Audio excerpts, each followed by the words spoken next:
The 2025 Formula One season started with an unforgettable race in Melbourne. The Australian Grand Prix gave us everything we could hope for. The weather played a huge role, switching between dry and wet conditions multiple times. That meant drivers had to be sharp with their tire choices and strategy. Some teams got it right, while others made costly mistakes. There were crashes, dramatic overtakes, and controversial decisions. It was the perfect way to kick off the season. But what happened that caused such a stir? And how did Helmut Marko find himself in the middle of a scandal? Let's find out. One of the biggest talking points was the rookies. Starting an F1 career is always tough, but doing it in such unpredictable conditions makes it even harder. Andrea Kimi Antonelli had an incredible debut, moving from 16th on the grid to finish in 4th place. His performance was nothing short of spectacular, showing maturity and skill beyond his years. On the other hand, it was a nightmare for others. Isaac Hadjar and Jack Doohan both crashed out early, while Liam Lawson also struggled. The pressure of Formula One is immense, and their mistakes show just how hard the transition from junior racing can be. Formula One drivers don't just appear out of nowhere. Most of them start racing in karts when they are as young as 3 or 4 years old. From there, they compete in local, national, and international races, all with the dream of making it to the top. Families invest huge amounts of time and money to support their children's careers. As they progress through junior categories, the competition gets fiercer. Reaching Formula One is an achievement in itself, but staying there is even harder. For rookies, stepping into an F1 car is a massive challenge. Even though they race in Formula 2, the difference between the two cars is enormous.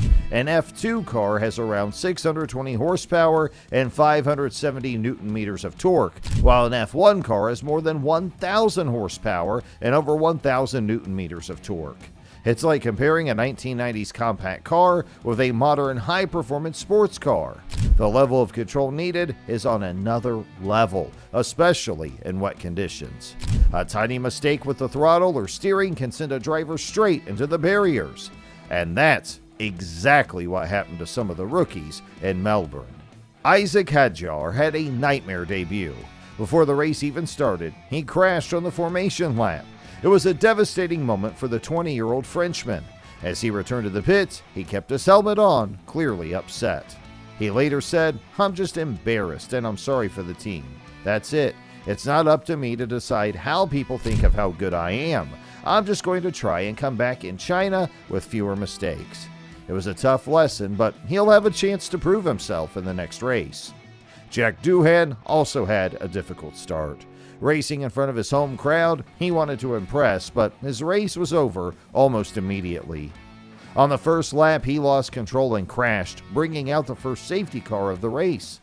He admitted he didn't fully understand what happened, saying whether it was a little white line, enters not up to temperature, it just seemed as I upshifted to 4th, I lost the car. He knows he has to learn quickly and will be looking to bounce back. Even experienced drivers struggled. Carlos Sainz, a proven race winner, had a tough race despite showing strong pace throughout the weekend. He spun off on the first lap and crashed, ending his race early. That just shows how difficult the conditions were. Even the best drivers can make mistakes when the track is wet and unpredictable. At the front of the race, strategy played a crucial role. With the track constantly changing, choosing the right tires at the right time was critical. Some teams got it right, while others made disastrous decisions. One of the standout moments was Antonelli's incredible drive. Starting from 16th on the grid, he made his way up to 5th by the end of the race. For a rookie in his first ever Grand Prix, this was a remarkable achievement. He showed great confidence, making bold overtakes and keeping the car under control in difficult conditions. Many believe he has the potential to be a future world champion, and this race was a glimpse of what he can do. On the other hand, there were also some controversial moments. Team orders and strategy calls led to debates among fans and experts.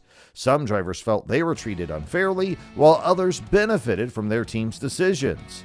This kind of drama is what makes F1 so exciting. Every decision, whether good or bad, can have huge consequences. One of the biggest talking points from the recent race was how rookies handled the conditions. Some drivers could not finish the race. This was not due to a lack of talent, but because F1 is unforgiving. Even small errors can end a race early. Rain is one of the biggest difficulties in motorsport. When the track gets wet, everything changes. Cars lose grip, and drivers must react quickly. A small mistake in dry conditions might not be a big problem, but in the rain, it can mean the end of a race. And this is exactly what happened in the latest Grand Prix. Several rookies struggle to keep their cars on track. Even though they have proven their talent in lower categories, F1 is a completely different challenge. Another rookie who had a difficult race was Gabriel Bortoleto, the back-to-back F2 and F3 champion. He had a great start and even outqualified his teammate Nico Hülkenberg. This was impressive because Hülkenberg is known for his strong qualifying performances. But despite this good start, the wet conditions led to a crash that forced him to retire. This shows that even the best young drivers can struggle. Experience matters a lot in F1, and rookies will have to go through tough races to learn. One of the most talked about moments from the race was Isaac Hajjar's crash during the formation lap. This meant he did not even get to start the race. It was a heartbreaking moment for him. The camera showed him in tears as he walked back to the garage. Hajjar is a part of the Red Bull driver program, which is known for being extremely tough. Helmut Marko runs the program with a strict approach. Drivers must perform well at all times or they risk losing their seat. The pressure is intense, especially for young drivers. After Hajjar's crash, Marko was not supportive. Instead of comforting him, he criticized him in an interview. He said that Hajjar's reaction was embarrassing. Many people disagreed with Marko's comment. Hajjar is only 20 years old. He has worked his entire life to get to F1. His first race ended before it even started. It's natural for him to be emotional. This was not just any race for him. It was the moment he had dreamed of since he was a child. And Marko's reaction showed how harsh the Red Bull program can be. F1 is not just about speed. It's about mental strength. Drivers must handle pressure from their teams, fans, and sponsors. Every race is a test, and one mistake can change everything. For rookies, the challenge is even better. They must prove themselves quickly. If they do not, they might lose their seat. Teams like Red Bull do not have much patience. They expect results immediately. And this is why rookies need support, not just criticism. They will make mistakes. It's a part of learning. Even great drivers like Lewis Hamilton and Fernando Alonso made errors in their early years. Marko's comments about Hajjar were an example of the tough culture in F1, but Hamilton's kindness showed that there is another way to handle these situations. Now, don't hesitate to comment down your thoughts on this, and while you're down there, make sure you hit the subscribe button as well.